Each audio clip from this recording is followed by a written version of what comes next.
Alright guys, so one thing that we are noticing about our walk is that one, the time is getting shorter because, you know, winter's coming. And two, actually we found something really cool today. So we only made 4 stops, but I mean, we found a train station, and the people there are freaking awesome. It is, and bear with me if I say this wrong, it is Califon, New Jersey, and there's a historical train station, and it's a really small town, and everybody that I met there was super awesome and super cool and super nice. And I took a video. The guy gave me like a 5-minute rundown, and he is very knowledgeable. I hope you guys watch this video because it is awesome. Alright, so we're hunkered down for the night. We only had to go about 12 miles. We are heading next to the interstate to start walking, so we can get a grip on things as far as like gas wise, because this thing eats a lot of gas. And yeah, alright guys, have a great night. Bye. Okay, welcome to the Califon train station, built in probably around 1879, not the original station. The original station was a wooden station here on the High Bridge branch of the Jersey Central Railroad right next door. The citizens of Califon didn't like it, and they just didn't believe it was good enough for their town. So the railway said, tell you what, you build your own station with your own money, use our architect, and we'll use it. And what we have here today is the only stone station on the High Bridge line ever built, the only passenger station that's still on the High Bridge line of the Jersey Central Railroad. It's now our Museum of Califon Historical Society, and it's the only train station, passenger station, in Hunterdon County that hasn't been destroyed, rehabilitated, messed with, or altered in any way, shape, or form, with the exception in 1918 they put electric lights in. We used to have kerosene lamps. And really beautiful place. It's built out of local granitic stone. It has wainscoting on the inside.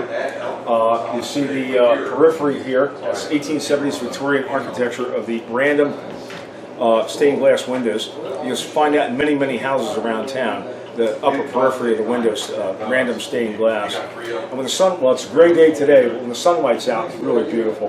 And so, a station master would be in this room here, looking up and down the tracks with a bay window, selling tickets. And in the other room is where the passengers would wait. About 200 feet down the tracks was a freight station, a little smaller building. Long before UPS was Railway Express. So if you had a package to send, it'd be a wooden box long before cardboard was invented, and you use this machine over here to stencil out your name. And you know, fragile, it's going to Dover, New Jersey, or something like that. You daub ink on it, and that machine's over 100 years old, still works, doesn't use electric, there's no firmware, and it still works. There's no firmware. Wait. And no blue screens of death. And it still works. How about that? So machines were expensive, not too flexible 100 years ago, but they work. So and there's still something to be said for dependability. Dependability is underrated. So the first train through here on the High Bridge branch was in June of 1876. The last one, the last passenger train was 1967. The last freight train was the Ides of March, 1975. Conrail took over in 76. No more trains after 76. They tore up the tracks in 1980, and in the late 80s they put a natural gas pipeline in, and the Columbia Gas Pipeline Company got tired of paying taxes, so they gave it to the Hunterdon County Park System as a public park whilst retaining utilities easement. They can dig this up and put anything out there they want at any time.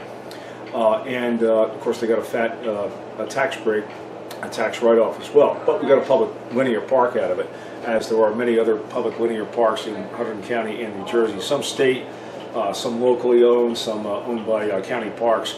Morris County Park System owns the upper reaches of the High Bridge branch of the Jersey Central Railroad, often called the Longwood Valley Railroad. That goes all the way through Long Valley on up to about Bartley, where it becomes an active rail line. Going south, we go all the way down the High Bridge, where there's a public park where the railway yard used to be, called the Commons, and that's the main line of the Jersey Central Railroad, and that's still an active railroad up the High Bridge. It's now called the New Jersey Transit Raritan Valley Line.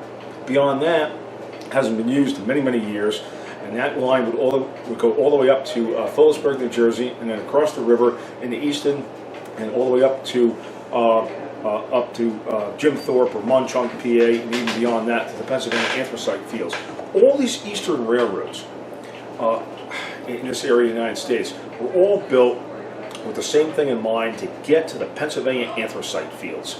And because in the 19th century they cut all the trees down, and wood was everything. It was a fuel, it was transportation, they made wagons out of it, it was building materials, it was toys, wood was everything.